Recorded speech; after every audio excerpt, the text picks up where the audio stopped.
Hi, I'm Elizabeth. And I'm Cindy. And we're here with another Feeding Frenzy for the 4 Spiritual Laws of Prosperity. Yay! She did it. By Edwin Gaines. I got it. Simple Guide to Unlimited Abundance.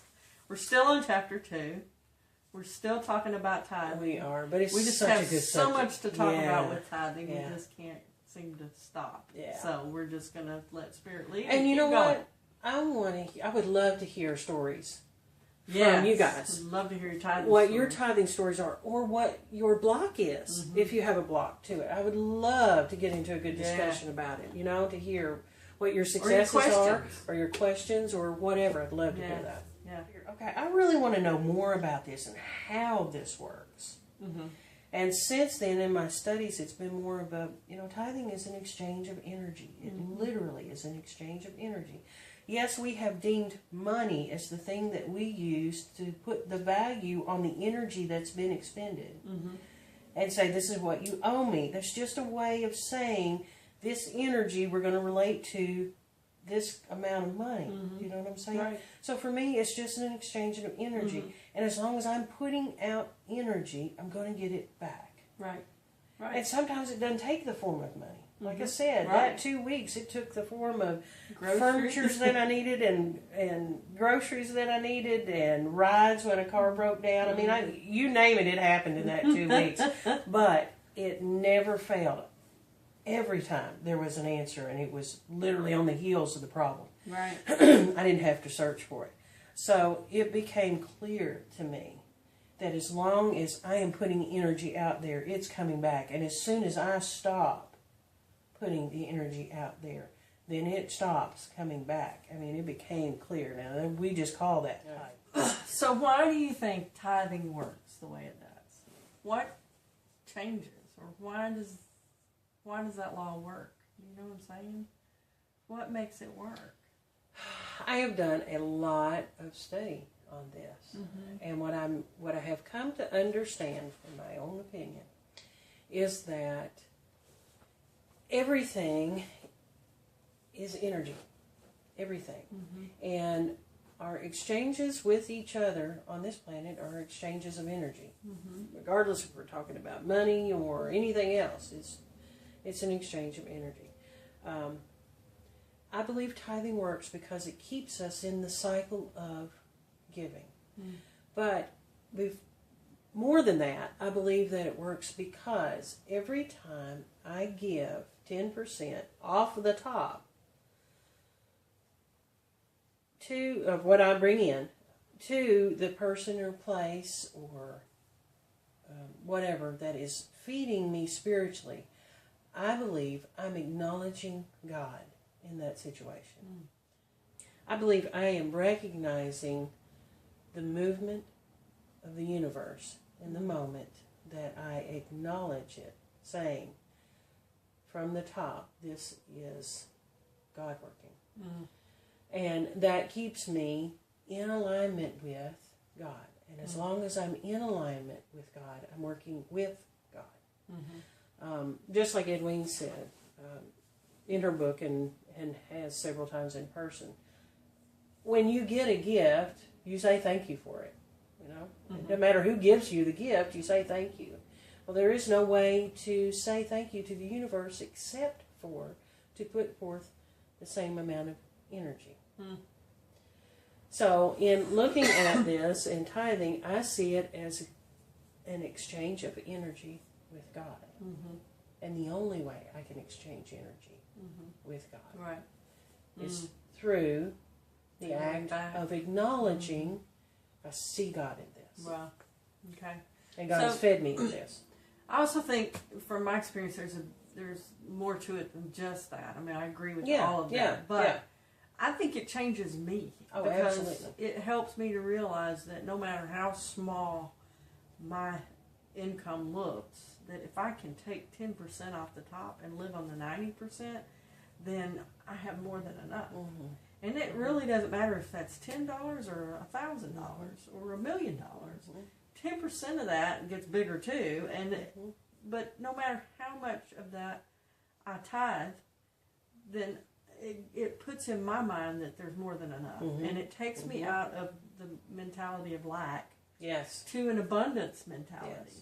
And that's why I think, we mentioned before that when we're not tithing, everything seems to go downhill. I think it's because we start seeing everything as lack again. And we get in that lack mentality, and that affects every area of our life. Not just the money situation, but everything. Yes. So giving 10% off the top is showing the universe that I believe there's an abundance. And that I'm not afraid. I think it takes the fear. You know, we've been talking about in the Master Key about how if we could just get rid of fear, everything would work. Yes. So I think tithing proves that we're not afraid, you know, and it takes that fear out of it. It does. It does. Why do you think it's off the top? Because God comes first. The first 10%. Because I think we have to show the universe that God comes first. That that is our first top priority, is seeking the kingdom, you know, and the Bible says, seek ye first the kingdom of heaven, and all these things shall be added unto you, you know, and all these things are the food and money and clothing and all those things we need, all our needs. I think, go ahead. I think it addresses, like you said, the fear. And says, I am so not afraid of this, I'll give it to you first. Right, without even thinking about what else got to come Exactly, out of it. exactly. But, you know, also, too, if we have guests in our home, who do you serve first? Yeah. You know, you serve the honored guest first, you know. Right. And, you know, I see that, too, you know. But you're talking about taking the fear out of it. Yeah, that's what it brought to mind for me is, when I don't have a fear that there's not enough, then I'm willing to give away the first of it. Right. Right. Yeah. And when we've gotten to the point, or when I've gotten to the point of giving 10% without even thinking about what bills I have or what else has to come out of the 90%, it's just always there. Excuse me. And I've never been short, you know? Never. As long as I'm tithing, I've never been short. But sometimes I've cut it close, but something always comes up that provides. You know, it may not be in money, in the form of money, but it's something always just like happens. In mine. Now, I've had many more instances where, you know, miraculous things have happened around tithing. But that was probably the best test I could think of. Do you know what I'm saying? Right. And, yeah, it worked. It worked with flying colors. It could have tanked, and I believed it would have had I not been tithing previously. Had I not already been in the practice of trusting. And that's something else I think tithing does. It keeps me in the practice of trusting. Yes, yeah, I agree with that. Yep. It absolutely keeps in the forefront of my conscious thought that God's got this. I can't prove it to myself if I'm not practicing it. Right. And tithing is my absolute practice that I'm trusting God. Yep. I'm absolutely trusting God here. You know.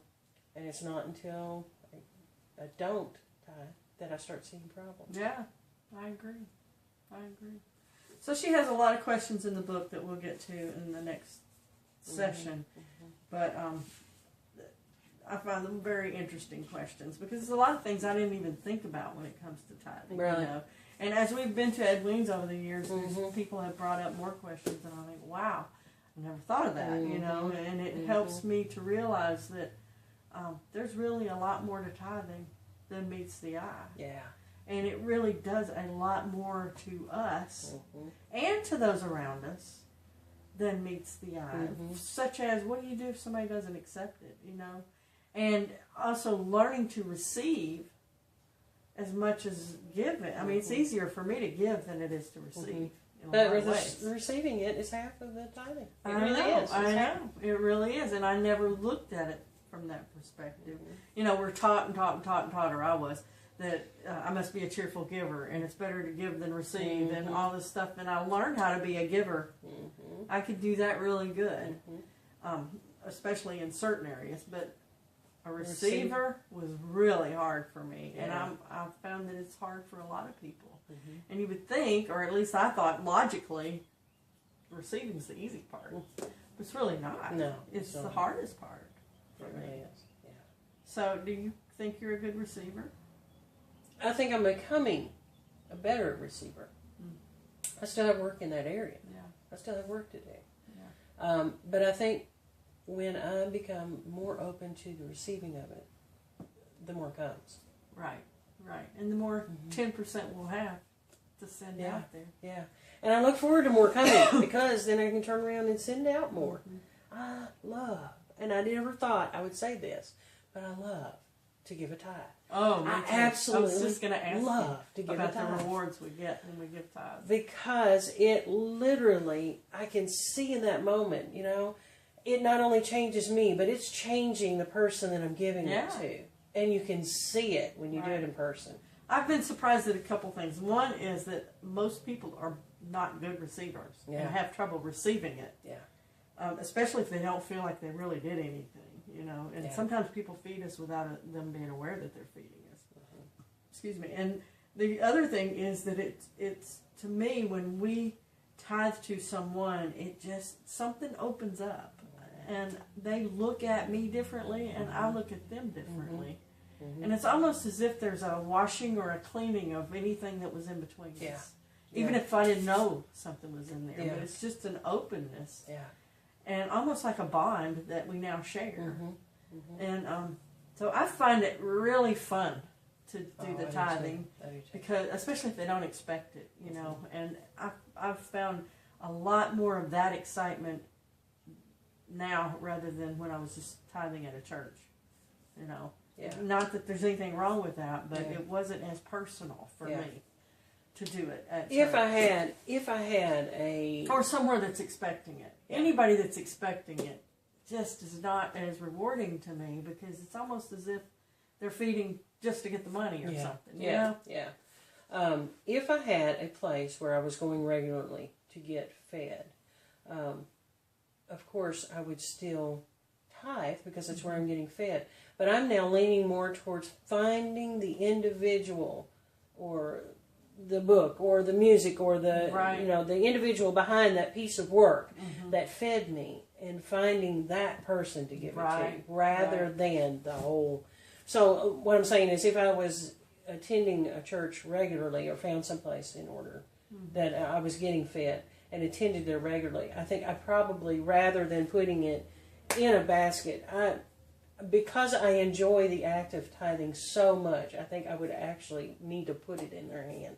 Because there is an exchange there in that moment when, because like what Edwin says, when you're actually putting it in their hand, and you're actually telling them how they fed you, there is an exchange there of sweet, pure energy. That is just, you can't get any other place. And then it's their responsibility. If they feel like that should be the church's money or the institution's money, then they can pass it on or whatever. But I feel shortchanged when I can't do it in person and tell them, this is how you fed me. I did that once at a church. It wasn't a church service, but it was at a church. It was an event at a church, and the person there said something that really spoke to me. And so I took them a tithe and said, "Here, I believe in tithing, and this is because you fed me," and explained it to them. And they said, "Oh, but this needs to go in the collection plate." And I was like, "I don't care what you do with it. If you feel like it needs to go there, then you put it there. But I wanted you to know you fed me." And there's just something about that exchange. I agree that once we just get in the habit and don't have a conscious decision behind it, it doesn't bring me the rewards as much as it does if I have a conscious person or reason for giving that money. Now, you and I have been blessed on several occasions to receive tithes by someone who has watched one of the videos, and to me, it touches me in places I can't even describe. And it is imperative to me to respond in ink, not typed out, but it's as close as I can get to that exchange with that person from a long distance. And it's part of the process that I just letters treasure from people that we tied to, which really touch our heart as well. So it doesn't have to be in person. No. But it's that personal touch. But it's the personal touch that really, and that's what it's all about, literally. That exchange of energy. It's that personal touch, that one-on-one, I see the God in you, And like you said, there's just something that happens in that moment. I think that's when we clearly see the God in each other. Mm-hmm. When we recognize or acknowledge, hey, God did this through us. And God spoke to me through you. Right. Do you know what I'm saying? Yeah. It's there's a connection there that I just can't explain. Yeah. But it's a lot of good stuff. I love tithing. I do too. Don't you? I do too. It's good stuff. Shrink.